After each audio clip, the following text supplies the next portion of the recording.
가치, 성장, 배당, 저평가를 기준으로 종목 선정을 하는 오렌 버팀입니다. 자, 4월 3일 오후 3시 35분을 지나고 있네요. 페드가 디지털 US 달러를 채용하는 것에 대해서 약간 두려움을 가지고 있다는 기사인데요. 페더럴 리저브는 중앙은행이 발행하는 디지털 화폐에 대해서 꾸준히 연구를 하고 있다고 말을 했습니다. 하지만 주요 관계자들은 페드가 전자달러를 발행하는 것에 대한 기대는 하지 말라고 전하기도 했네요. 우리가 이 전자화폐로 과연 무엇을 하려는지에 대한 기본적인 질문에 관한 이런 답을 찾지 못했다라고 패드 관계자가 얘기를 했다고 합니다. 패드는 현재 연구자들과 매사추세츠 공과대학에서 디지털 달러를 만들고 실험하면서 연구 개발 중에 있다고 합니다. 하지만 패드가 최종적으로 이것을 받아들일지는 다른 문제라고 하네요. 반면에 다른 중앙은행들은 전자화폐 채용에 대한 강한 흥미를 보이고 있음에도 불구하고 연방 관계자들은 이것을 받아들이는 데는 수많은 리스크를 고려해야 한다고 말을 하네요. 그 중에 한 가지 이슈는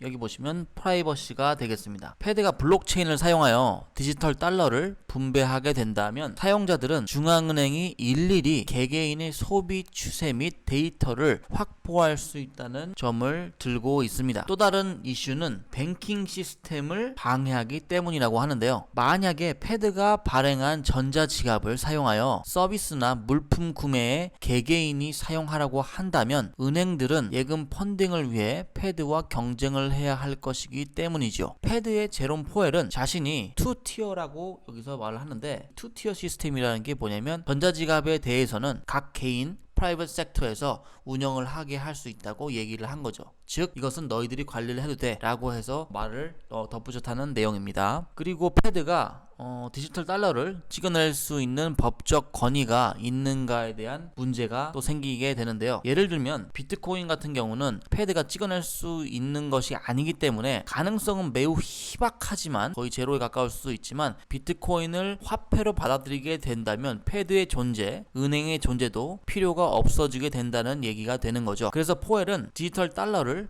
의회로부터 패드가 달러를 찍어낼 수 있는 권한을 주지 않으면 받아들일 수 없다고 말을 했다고 합니다. 즉 패드가 디지털 달러를 실현하려는 움직임이 있을 때는 나름대로 엄청나게 신중하고 투명성이 있음을 기대할 수 있다라고까지 말을 했네요. 그럼 왜 중앙은행인가? 다른 중앙은행들은 자국의 전자화폐를 빠르게 지량하려고 하고 있습니다. 유럽 같은 경우는 유럽 중앙은행은 벌써 4년 안에 유럽 전자화폐를 실행하려고 하고 있다라고 얘기를 했습니다. 미국 연방의 계획은 디지털 위안화를 이미 사용자들과 상인들 사이에서 사용하고 있는 중국보다 몇 년이고 뒤져져 있는 상태라고 합니다. 중국은 2022년에 디지털 위안화를 폭넓게 사용한다고까지 말을 한 적이 있습니다. 중국에서 아프리카까지 가는 방송 중에 제가 즐겨보는 CGTN이라는 뉴스가 있는데, 현재 중국에서 디지털 위안화가 어떻게 사용되는지 알려주는 내용이니까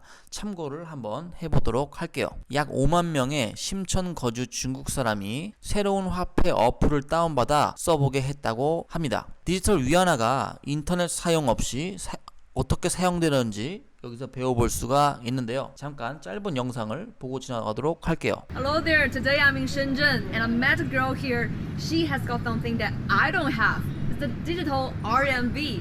So Fang, show me. How does it look like? This is the app, right? You have to download the app. Once you slide, you can see the receipt of the payment. And slide next, you can see the payment directly. And you also can make a transaction here by putting in the telephone number. Okay, it looks very easy. Yes, it's very user friendly. Shenzhen initiated a pilot program of distributing some 10 million digital RMB to 50,000 people. That was through lottery and only for people in Luohu, a major district in the city. And each of those lucky people can get 200 digital RMB as gift money. Now over 3,000 stores in Luohu district accept digital money.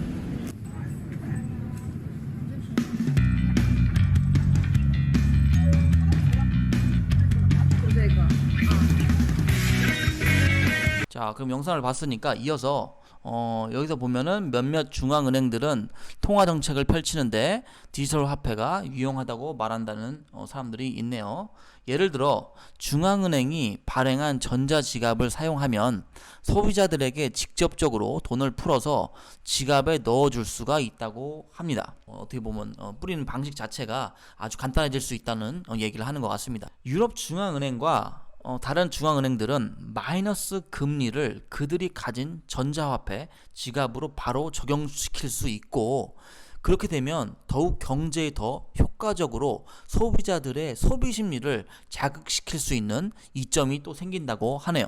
뱅크 오브 아메리카, 아메리카 은행은 중앙은행이 디지털 화폐 사용에 대한 리스크보다 이점들을 찾아낼 것으로 본다고 얘기를 했습니다. 하지만 미국 정치가들은 현재의 세계 통화인 달러의 리저브 커런시로서의 위치를 지키고 싶기 때문에 디지털 달러의 이런 채용을 조금 머뭇거리는 모습이 나타난다고 하는 것 같네요. 페이스북과 같은 리브라죠. 다른 중앙은행들과 민간 기업들 간의 경쟁에도 불구하고 연준은 디지털 달러를 서두르지 않을 것이라고 말을 했습니다. 현재 우리 화폐의 정책에 긴급한 결함이 있어 보이지 않는다라고 말했다는 거죠. 저도 뭐 확실하게 말씀드릴 수는 없지만 일단은 큰 경제 대국인 중국이 이런 무서운 성장세로서 다가오면서 전 세계에 이런 많은 물건들을 사주는 입장인데, 중국한테 팔려면 중국 정부에서 보장하는 디지털 위안화를 당연히 그 디지털 위안화를 받고 팔게 되지 않을까라는 생각도 조금은 해봤습니다. 오늘은 뭐 주식 관련해서에 대한 얘기는 아니지만 일단 세상 돌아가는 얘기